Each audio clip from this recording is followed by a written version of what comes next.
Get ready for a wild ride. Zachary Bryan expresses frustration about being attacked yet ending up detained. He claims he was the victim in the incident, setting a tone of disbelief and injustice. The music in the background adds a cinematic element, underscoring his emotional state. And guess what? It's just getting started. Buckle up. I can't hear you. Is it hot for you back there? Do you want Oh, no, me I'm to good. pull I'm the good, window? man. I'm good. You're good? But I'm gonna bail out like super soon, and I'm getting the out of this city. So up. I don't know why you guys did this to me. Well, I didn't do it to you. She's so pissed, huh? What? She's so mad.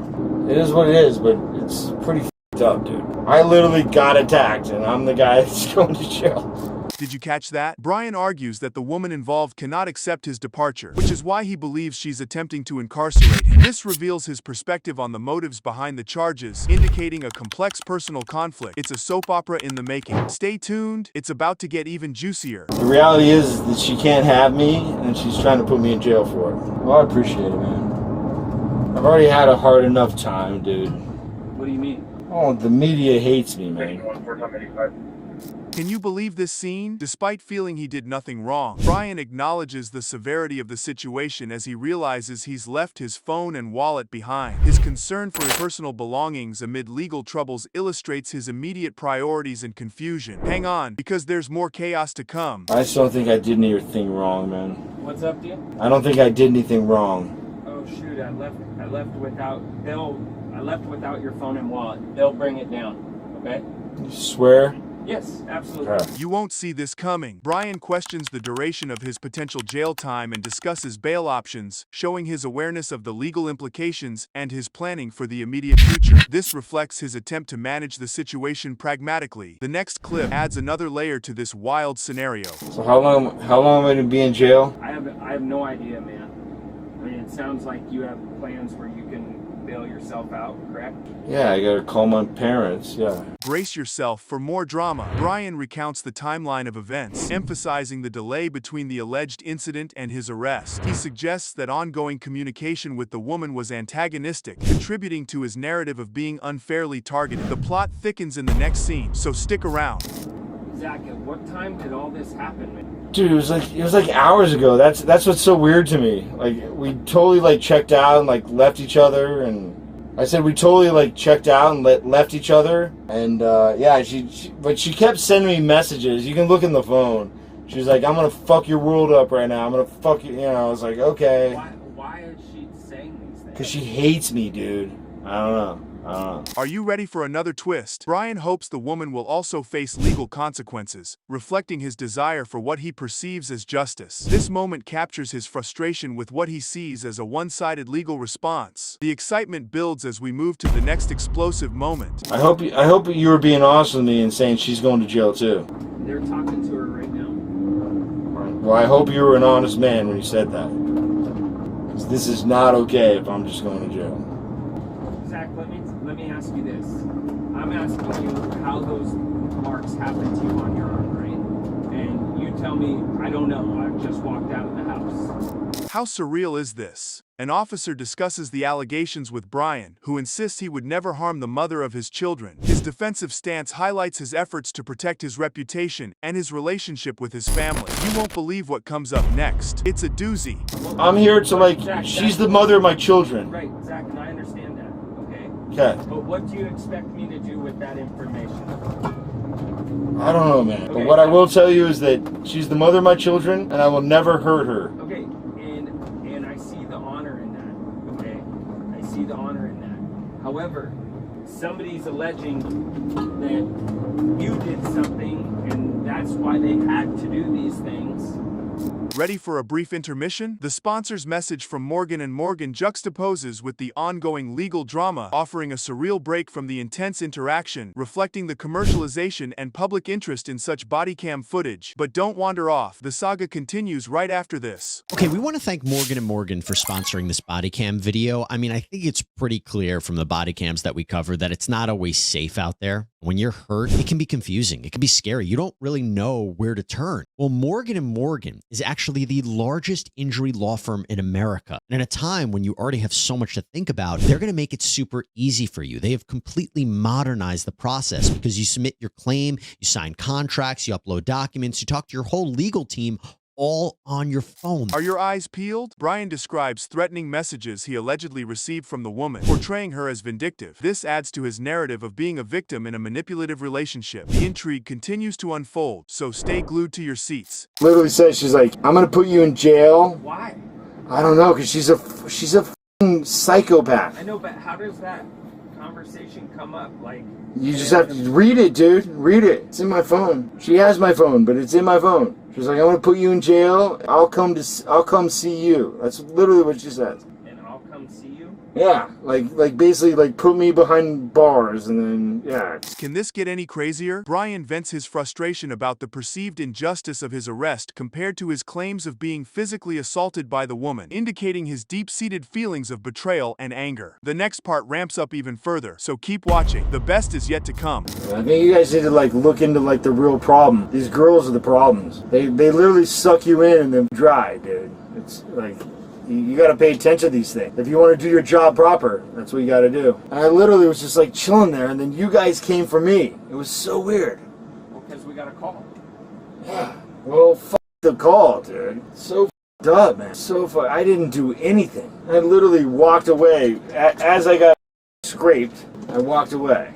I'm going to jail. Unbelievable start to the series. The introduction sets the tone for the show, emphasizing a comprehensive and truthful narrative. The show opens with a strong disclaimer that it is not a piece to promote the police or sugarcoat the events, promising a full exploration of the story. Brace yourself for what's next. Things are about to get wild. This is not an infomercial for the police. This is not a puff piece. You know, this is going to be a real whole and just a complete telling of the story. Nearly 8 years after the Netflix docuseries Making a Murderer told the story of a wrongfully convicted man, later found guilty of murder, a rebuttal series debuts. Can you believe the twist already? Nearly 8 years after Making a Murderer, a rebuttal series debuts to address claims of bias and missing details in the Netflix series. This part introduces the new series' goal to present the truth and the whole truth, challenging the original series narrative. Hang on, because the revelations coming up are juicier than a primetime soap opera. Thanks for joining us here on Law and Crime. The murder of Teresa Halbach was a huge story in the Green Bay area of Wisconsin back in 2005. I covered this case from beginning to end, but really, sometimes it feels like it never ends. Halbach's disappearance and death, and the story of the two men serving life in prison for her murder, Stephen Avery and his then 16-year-old nephew, Brendan Dassey. What a revelation about Stephen Avery's past. This segment recaps Stephen Avery's journey from wrongful intimate violence conviction exoneration in 2003 to being charged for Teresa Halbach's murder shortly after. Avery's previous wrongful conviction and his subsequent lawsuit against the county set the stage for the controversy and conspiracy theories that followed his arrest for murder. The next segment will take you deeper into the controversy. Get ready for a deep dive. Became known internationally through the 2015 Netflix series Making a Murderer. In 2003, DNA evidence exonerated Avery of a rape conviction. He was a celebrity of sorts in Wisconsin and the poster boy for the state's Innocence Project. He was suing the county responsible for his wrongful conviction at the time of Halbach's disappearance and claimed he was being framed to get the county out of the lawsuit. Avery's arrest was a shock, but perhaps not as shocking as the arrest of his nephew months later. Did that just turn everything on its head? Introduction of the rebuttal series, Convicting a Murderer, airing on a conservative streaming service and hosted by Candace Owens. This part highlights the initiative to provide a counter-narrative, with commentary from the director, Sean Reck, explaining the motivation behind creating this series. Buckle up, because what's coming will knock your socks off. Now a rebuttal series, Convicting a Murderer, is airing on a conservative streaming service, Daily Wire Plus, hosted by Candace Owens. I spoke with Candace Owens and director Sean Reck about the series. Sean, thanks for coming on. We appreciate it. And Jeanette, thanks for having me, and thanks for being a part of the movie that we're about to talk about. Yes, full disclosure, I was interviewed for this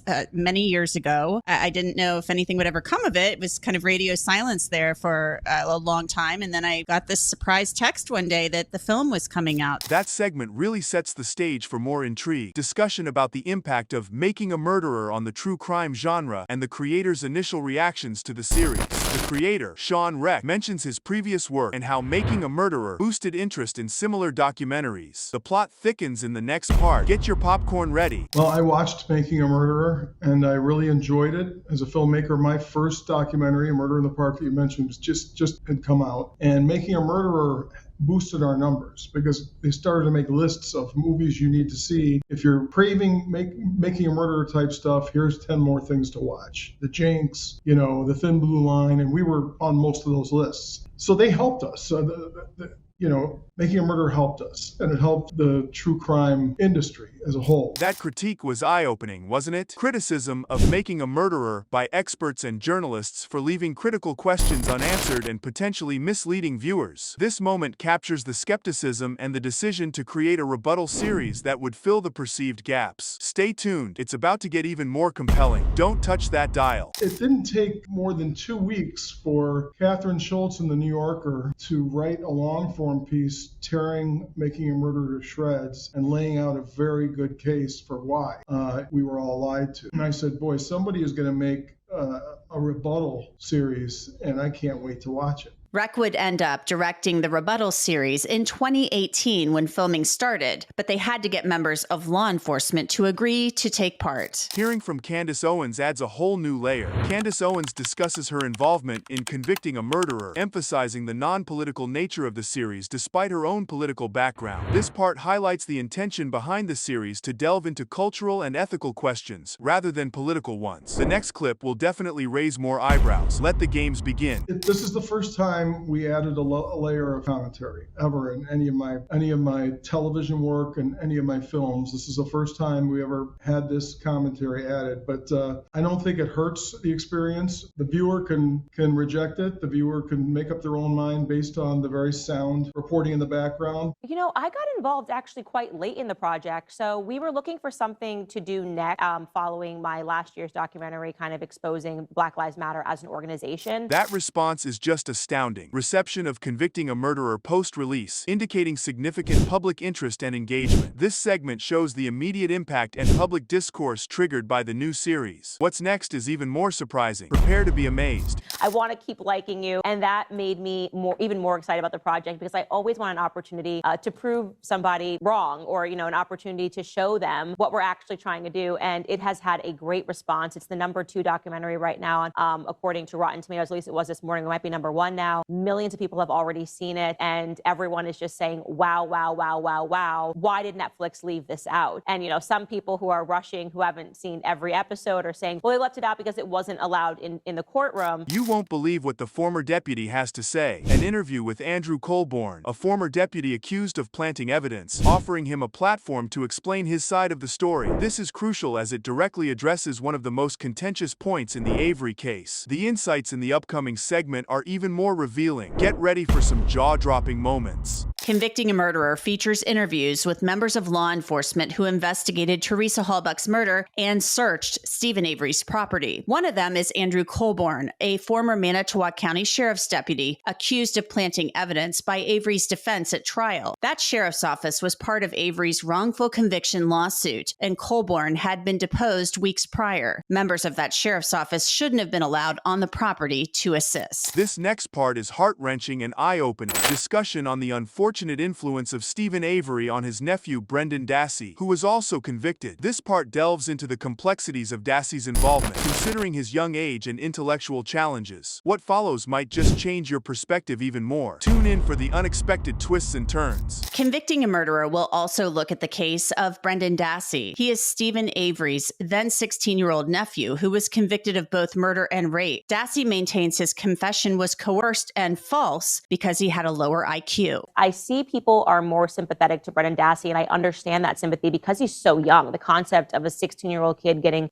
swept up in this because of his uncle, and I don't want to give anything away, but once we see more of his testimony and you see what his motivations were, they're very childish. They're very teenage-ish. It's, he did something maybe because his uncle said it was cool in the same way that... Can you believe that opening? At the beginning of the show, the host introduces a new report from the Wall Street Journal, suggesting Jeffrey Epstein may have threatened Bill Gates Gates over an alleged affair. Authored by Hadia Safdar and Emily Glazer, the report paints Epstein as a disgraced financier who allegedly leveraged compromising information against Gates. Grab your popcorn because the details up next are just as juicy. A new report claims Jeffrey Epstein may have threatened Bill Gates over an alleged affair. Law and Crime managing editor Adam Klasfeld comes on to get into this bombshell allegation. All right, so let's get into this report from the Wall Street Journal. It's written by Khadija Safdar. This revelation is wilder than a soap opera twist. It's revealed that Epstein allegedly threatened to expose an affair between Bill Gates and a Russian bridge player named Mila Antonova, which supposedly occurred around 2010. Epstein's motive was reportedly to coerce Gates into participating in a multi-million-dollar fund that Epstein was setting up with JP Morgan Chase. Brace yourself. The spokesperson's response is coming up and it's a doozy. He may have tried to threaten Microsoft co-founder Bill Gates over an alleged affair. An affair with a Russian bridge player named Mila Antonova, whom apparently Gates met around 2010 when she was in her 20s. This is someone that Epstein knew as well and had an interesting relationship that we're going to get into as well. Next up, the plot thickens. A spokesperson for Gates made a statement addressing the situation, indicating that Epstein tried to leverage compromising information to force Gates into investing in his fund. This statement marked a significant moment as it was one of the first instances where someone directly accused Epstein of using such tactics. You do, and to go even a step further, the story reports a statement by a Gates spokesperson who basically all out alleges that, goes out and says that Epstein tried to leverage this compromising information in order to get what he wanted, namely investment into this fund that he sought to profit from. Now, this was the most explosive bombshell for me. Hold tight, because we're about to dive even deeper into Epstein's murky tactics, just when you thought it couldn't get more twisted. The discussion turns to Epstein's history of allegedly leveraging compromising information about influential figures to advance his personal interests. This segment also touches on how Epstein gained trust and power, including how he managed to get power of attorney from billionaire Les Wexner. Next, we're slicing through the details of that notorious email. Trying to leverage compromising information. Now, to put this into perspective, there's been speculation for years that Jeffrey Epstein blackmailed the powerful and tried to leverage compromising information about sexual relationships in order to advance his personal interests. And that's always been a very interesting theory because everyone wants to know, how did Jeffrey Epstein win the trust of so many billionaires? To just give one example. You'll need to sit down for this one. The specifics of an email sent by Epstein to Gates are discussed, which seemed to directly threaten Gates by demanding reimbursement for expenses related to Antonova. The hosts and guest analyze whether this act constitutes blackmail and discuss the legal implications. Buckle up. We're about to connect the dots between Gates and Epstein's puzzling past. But that kind of looks like what this is, right? I mean, walk us through what the exact allegation is. I mean, what did this email say and why would it be interpreted as Epstein threatening Bill Gates? Well, if it looks like a duck and it talks like a duck and it quacks like a duck, it seems to be a duck. And in this case, we have an explicit allegation of trying to leverage compromising information for a personal end. Now, I think anyone listening or watching this podcast has a word for that allegation. Further details are shared about the connection between Epstein and Gates, particularly focusing on Epstein's efforts to be reimbursed for sending Antonova to a coding school. This segment explores the bizarre nature of Epstein's request and his overall strategy of leveraging charitable donations for personal gain. Up next, watch how Epstein tries to scrub clean his image with a shiny new fund. It's a really bizarre allegation the way that this pans out, but it's also part of Epstein's MO in many ways. Remember, he constantly leveraged charitable donations for his personal advantage. We see this in the trial of Ghislaine Maxwell, where he essentially paid a giant donation to Interlochen School for young budding artists and had a Jeffrey Epstein Lodge named after him there. You won't believe the audacity of Epstein's next move. The episode wraps up with a discussion on how Epstein tried to rehabilitate his image post-2008 conviction through philanthropic efforts and connecting with influential figures like Gates. It's noted that despite his criminal status, Epstein managed to reintegrate into high society and continued his financial dealings with large institutions like Deutsche Bank and JP Morgan. Don't wander off. The financial twists and turns coming up are sure to astonish. Well, this was part of his rehabilitation tour. And let's take the bird's eye perspective on this. As you mentioned, 2008, Jeffrey Epstein pleads guilty to solicitation of prostitution from a minor. And this is coming in the context of, at this point, Jeffrey Epstein is a client of JP Morgan Bank. This story comes in the course of litigation accusing JP Morgan of knowingly benefiting from Jeffrey Epstein's sex trafficking scheme. It's known that shortly after Jeffrey Epstein pleads guilty, there's an email talking about pending Dimon review. And we've spoken about this in the past, Jesse, referring to Jamie Dimon, who's going to be deposed over the course of this litigation. So this litigation and another recently settled lawsuit like it is really prying loose a lot of information. Just when you thought it was just another day in the celebrity universe, Sean Diddy Combs wipes his Instagram clean amidst his legal turmoil. This major move leaves nothing for his nearly 20 million followers to scroll through. It's a significant shakeup because Combs has used Instagram as a crucial platform to voice his side of the story during this ongoing saga. Grab your popcorn. The drama is just beginning. Amid his legal troubles, Sean Diddy Combs has just deleted all of the content off of his Instagram page, a platform he has been using to communicate to the world during this saga. Why the move? Well, we bring on former federal prosecutor who helped put away sex abuser R. Kelly, Nadia Shihata, to talk more about what the strategy. Can you wrap your head around this? Since November 2023, Combs has been entangled in a web of violent assault lawsuits, sparking a federal investigation into human trafficking. Federal agents swooped into his homes in Los Angeles and Miami back in March, stirring up more questions than answers. Buckle up, we're diving deeper into this whirlwind. Now, beginning in November of 2023, Combs has been hit with a number of sexual assault lawsuits, and that there is reportedly a federal investigation into human trafficking being conducted. This is when, we remember, federal agents raided his homes in LA and Miami back in March. Now, we don't know the exact details of this investigation, who they're looking at, but after speaking to a number of different experts in this and reading different reports, it would seem that Sean Diddy Combs is somehow a part of this. In December 2023, Combs hit back with an Instagram post shouting, "Enough is enough." He blasted those trying to smear his name and strongly refuted the allegations, promising a fierce battle to clear his name and preserve his legacy. But wait, there's more to this fiery saga. Back in December of 2023, so he's already been hit with a number of lawsuits, he posts this to Instagram.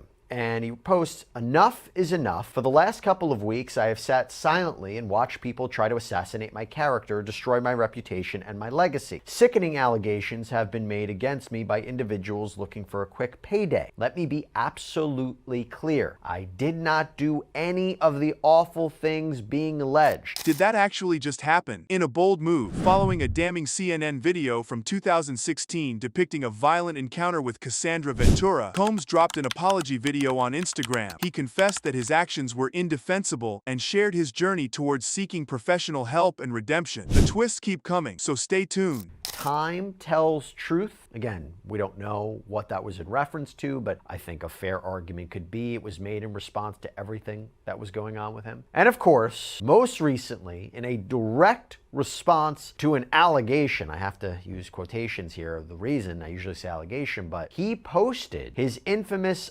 apology video. This was in response to CNN publishing a video from 2016 of Combs purportedly savagely beating and dragging his ex-girlfriend Cassandra Ventura in an elevator bank area at the LA Intercontinental Hotel. This was captured on CCTV footage.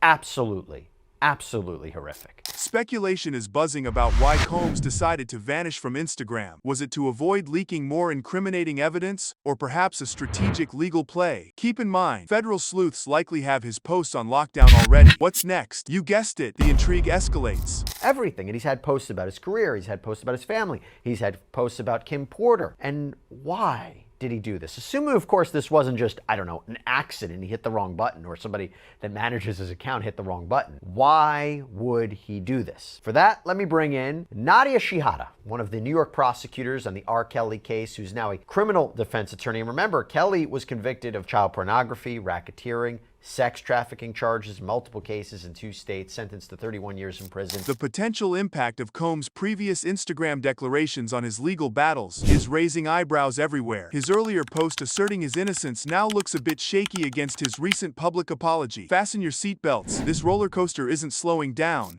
I'm innocent of all this. I didn't do any of this. And then a few months later, he admits essentially that he was beating Cassandra Ventura in that video. So it kind of made that post a little questionable. A lot of people thought that that apology video was nonsense. Yeah. Because he only posts it after the video came out, after he knows LA prosecutors can't charge him with assault. Do you think that this was his lawyer saying, you need to delete everything right now? We don't even want, it's not like he deleted his account. He could post something. But do you think it was his lawyers advised him of this? Mind boggled yet? As the federal investigation unfolds, a grand jury could be lining up the evidence for an indictment. This cloak and dagger affair means Combs, and possibly others, are mostly in the dark about what's brewing behind those closed doors. The anticipation is mounting. What will drop next?